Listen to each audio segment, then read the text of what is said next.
দর্শক, জাতীয় বার্ন ইনস্টিটিউটের এখনকার পরিস্থিতি জানার চেষ্টা করব। সহকর্মী রাব্বি সিদ্দিকী সকাল থেকেই সেই খবরগুলো রাখছেন। রাব্বি, যেই 6 জনের মরদেহ এখনো শনাক্ত করা যায়নি, এ বিষয়ে তাদের সংশ্লিষ্টরা কি বলছেন এবং যে প্রসিডিউরগুলো রয়েছে সেগুলো কি সম্পন্ন হয়েছে কিনা? ইসরাত, সরকারের তরফ থেকে কিন্তু পরিষ্কার করে বলা হয়েছে যে এখনও যাদের সন্তান নিখোঁজ আছেন তারা চাইলে ডিএনএ দিতে পারেন এবং আপনি জানেন যে 6 জনের মরদেহ অশনাক্ত। সেই মরদেহগুলো হস্তান্তরের জন্য ডিএনএ নেওয়া হবে এবং ডিএনএ মিললেই কিন্তু মরদেহগুলো পরিবারের কাছে হস্তান্তর করা হবে। আরেকটি বিষয় বলি যে নিখোঁজের যে সংখ্যাটি, অনেকেই বলছেন যে তাদের স্বজনরা নিখোঁজ আছেন, সেই নিখোঁজের তালিকাটি চূড়ান্ত করা হচ্ছে। এরই মধ্যে এই হাসপাতালে এসে কিন্তু কথা বলেছেন শ্রম উপদেষ্টা, সেই সাথে এখন আছেন হাসপাতালে স্বাস্থ্য উপদেষ্টা।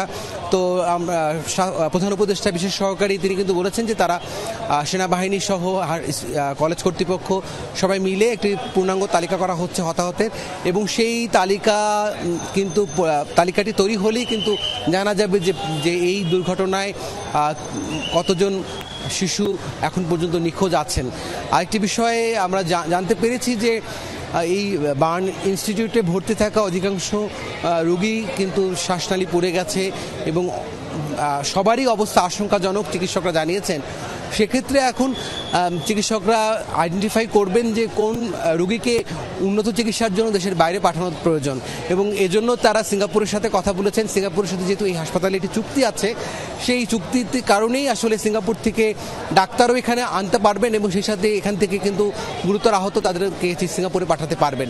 এবং আমরা এ বিষয়ে আরও বিস্তারিত জানতে পারবো। স্বাস্থ্য উপদেষ্টা, প্রধান উপদেষ্টা, বিশেষ সহকারী, হাসপাতাল কর্তৃপক্ষ সবাই কিন্তু এই হাসপাতালেই আছেন এবং তারা সাংবাদিকদের সাথে কথা বলবেন।